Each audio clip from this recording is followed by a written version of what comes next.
Au sommaire de cette édition, la clôture hier de la deuxième édition de la semaine sur l'éducation sexuelle et les services de santé de reproduction. À suivre également la célébration demain, dimanche 26 juin, de la journée internationale de lutte contre la drogue. En prélude, le message du ministre de l'Intérieur et de la Sécurité publique. Puis hors de nos frontières, aux États-Unis, séisme, volte-face historique, la très conservatrice Cour suprême révoque le droit à l'avortement.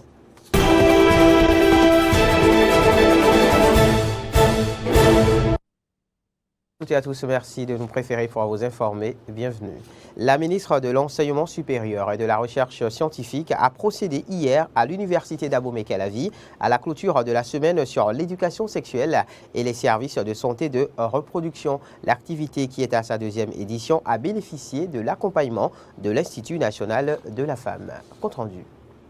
Parler sans tabou de la sexualité avec les étudiantes et étudiants des universités publiques et les sensibiliser sur le harcèlement sexuel, ce sont là les principaux objectifs de ce programme. Les 3 communications qui ont meublé la cérémonie de clôture des activités de cette semaine de promotion sur l'éducation à la santé sexuelle et les services de santé de la reproduction ont contribué à l'atteinte de ces objectifs. Tout au long de l'activité, un accent particulier a été mis sur le harcèlement sexuel. Le harcèlement sexuel est arrivé presque à un niveau insoupçonné. Et c'est ce qui nous préoccupe. Lorsqu'on a 18 ans et plus, on est déjà mature, on est déjà majeur. Mais puisque nos universités accueillent également des moins de 18 ans, nous sommes obligés de faire en sorte que ceux-là ne soient pas des proies faciles et que leur vulnérabilité ne soit accrue. C'est donc à juste titre que l'Institut national, à travers sa secrétaire exécutive, a marqué sa présence à cette activité. Huguette Bokpeyankadja a entretenu les étudiants sur les différents contours de la loi du 20 décembre 2021 relative à la répression des infractions commises à raison du sexe. Il était important de profiter de cette occasion pour rappeler le contenu de la loi, rappeler la sévérité des sanctions qui sont prévues et attirer l'attention également des étudiantes et des étudiants sur le fait qu'il était important pour eux aussi de travailler à maintenir cette distance. Il était important aussi d'attirer leur attention sur le fait que désormais les liaisons amoureuses entre enseignants et étudiantes étaient interdites. En tout cas, en ce qui concerne ce lieu, la relation doit rester une relation d'éducateur, de père à fille. Il était important aussi qu'on se souvienne que les enseignants sont des personnes qui ont la charge, au-delà du savoir qu'ils transmettent, d'enseigner les valeurs morales, d'enseigner des principes d'éthique aux étudiantes. Et qu'on ne va pas prétester de la légèreté de l'habillement d'une étudiante pour justifier qu'on n'a pas pu contrôler sa libido. En mère de famille, la ministre de l'Enseignement supérieur a saisi l'occasion pour prodiguer aux étudiantes et étudiants quelques conseils. Mes chères filles, le terrain est libéré. Vous avez tous les canaux de dénonciation. Mais vous également, prenez-vous un peu plus au sérieux et ne tentez pas de provoquer qui que ce soit. Ne tentez pas de provoquer qui que ce soit. Ne vous laissez pas aux yeux de facilité parce que vous avez de grands potentiels. Vous pouvez exprimer ça et sortir ça de vous et aller un peu plus loin. Et à vous, les jeunes garçons, à travers votre avance, vous devez veiller à ce que vos sœurs, vos camarades également soient présentes à vos côtés. Un monde fait que d'hommes est un monde certainement fade. Et je veux que vous preniez l'engagement de ne plus servir d'intermédiaire à qui que ce soit. Cette année, la promotion s'est déroulée dans 4 universités publiques du Bénin. L'ambition du programme est qu'au bout de 4 ans, tous les campus universitaires soient pris en compte. Santé toujours, le Bénin célèbre demain, dimanche 26 juin, la journée internationale de lutte contre la drogue. Une célébration qui vise à sensibiliser les populations sur les méfaits de la consommation de la drogue et leurs conséquences sur la santé, la sécurité et le développement socio-économique. En prélude à la dite célébration, le ministre de l'Intérieur et de la Sécurité publique a adressé à la nation un message dont voici la substance. La drogue, avec son corollaire de crimes transnational organisés, est un fléau qui mine dangereusement tous les pays. Notre pays, le Bénin, n'en est pas épargné malgré les efforts soutenus et inlassables du gouvernement du président Patrice Talon, d'une part dans la prévention, la répression du trafic et la consommation illicite de la drogue, et d'autre part dans la prise en charge des toxicomanes. Le thème retenu par les Nations Unies est intitulé « L'abus des drogues. En parler, c'est sauver des vies ». Ce thème vient à point nommé, en ce sens que l'information et la communication sont de nos jours les principaux moyens pouvant conduire au changement de comportement des populations. Parler de la drogue, c'est sauver des vies en décourageant les acteurs de la désinformation et en sensibilisant les populations par rapport aux effets néfastes de l'abus des drogues sur la santé humaine et l'économie. La célébration de cette année invite tous les décideurs des États à fédérer les efforts en faveur d'une intense campagne de sensibilisation afin de porter à la connaissance des populations les dangers et méfaits de l'abus des drogues. Il est évident que sans le partage des connaissances et des acquis dans le domaine, l'on ne peut pas durablement lutter contre les drogues. Ceci est d'autant plus vrai que l'avènement de la pandémie de la Covid-19, suivi du conflit entre la Russie et l'Ukraine, ont plongé le monde entier dans une récession avec pour conséquence la suppression de millions d'emplois susceptibles de conduire à une recrudescence de problèmes sociaux et sanitaires.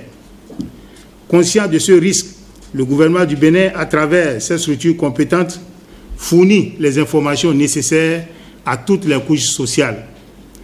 Autant la pandémie de la Covid-19 a permis une sensibilisation sans précédent du public sur les mesures de prévention et de protection, autant l'information sur les données statistiques des méfaits de la consommation des drogues doit être portée par tous.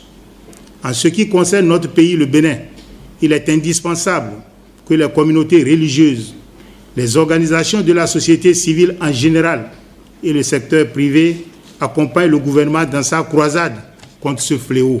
Cette journée offre par ailleurs l'opportunité d'informer le grand public sur des thèmes comme les droits fondamentaux, le développement durable et la santé. C'est aussi l'occasion pour les pouvoirs publics et la société civile d'organiser des activités de sensibilisation pour un meilleur encadrement des jeunes pour qui la tentation est souvent très forte.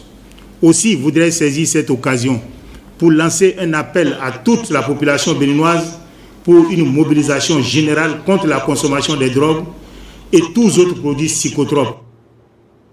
Santé encore, la prêtresse de Wango, c'est le nouveau film du réalisateur béninois Ignace Yetchenou, un film dont l'avant-première marque le lancement des cinéphora entrant dans le cadre du projet Arche. La ministre des Affaires sociales et de la microfinance, Véronique Tonifode-Bewanou, y a assisté hier vendredi. Voici à ce propos le compte-rendu de Flora Edo.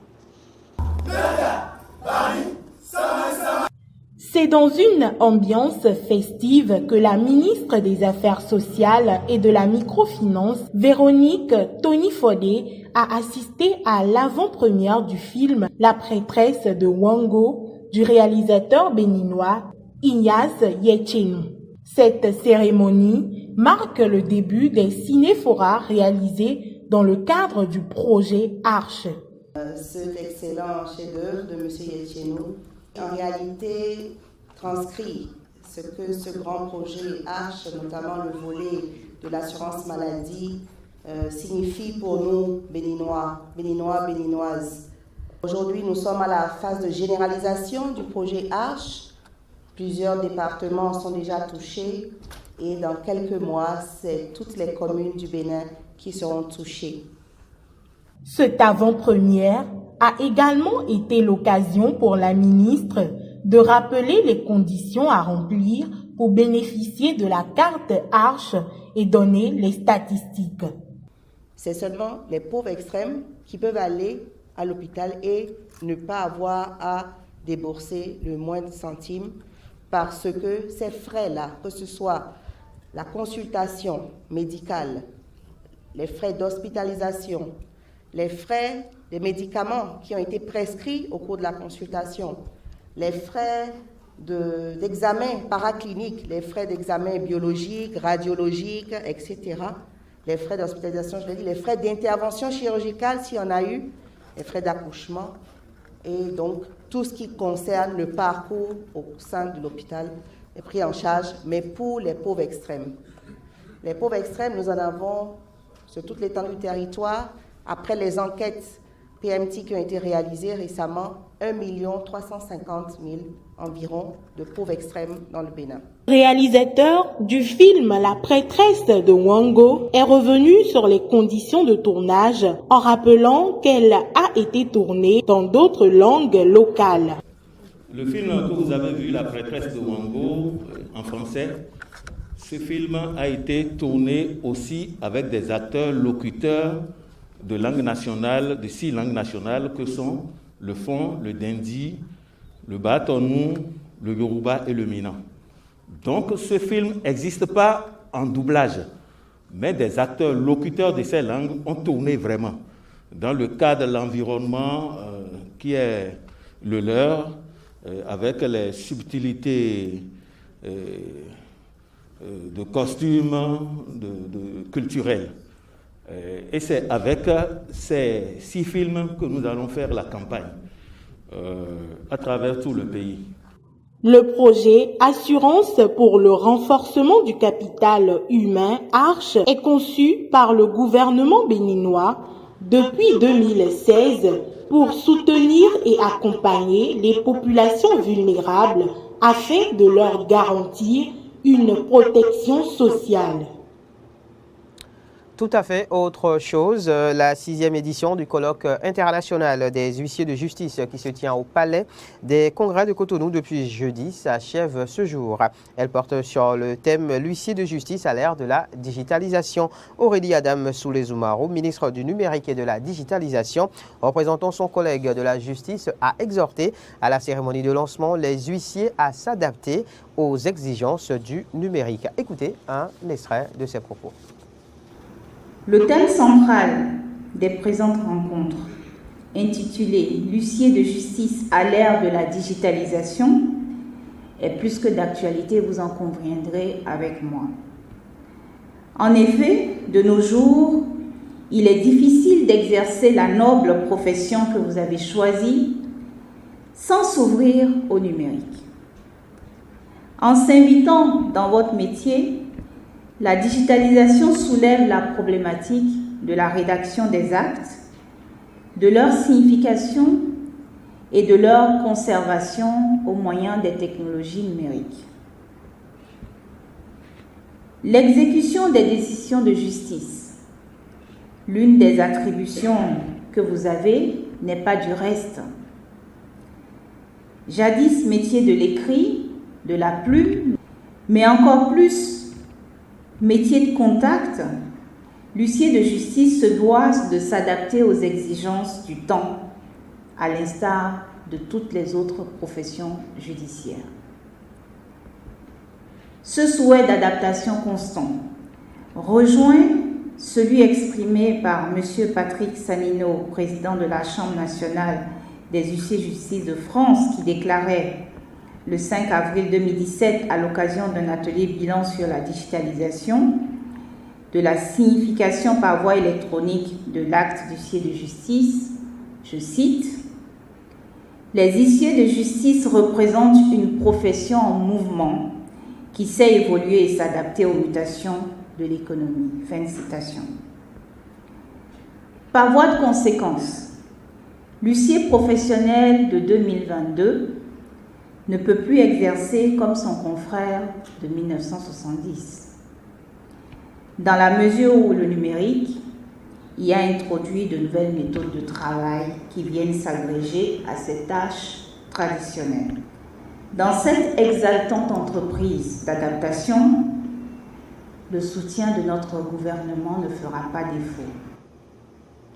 L'actualité internationale à présent, dans cette édition aux États-Unis, séisme, volte-face historique, la très conservatrice Cour suprême révoque le droit à l'avortement. Hier vendredi, la Cour a enterré l'arrêt Roe vs Wade qui, depuis près d'un demi-siècle, garantissait le droit des Américaines à avorter. Si la nouvelle décision ne rend pas les interruptions de grossesse illégales, elle renvoie les États-Unis à la situation en vigueur avant l'arrêt emblématique pris en 1973. Chaque État est désormais libre d'autoriser l'avortement ou non. Le président Joe Biden a dénoncé une erreur tragique qui met la santé et la vie de femmes en danger et appelé les Américains à défendre le droit à l'avortement lors des élections de mi-mandat en novembre. Et c'est la fin de cette édition. Merci à chacun et à tous de l'avoir suivi. L'information se poursuit évidemment sur nos différentes plateformes Facebook, YouTube, Twitter et sur notre site internet www.bena-eden.tv.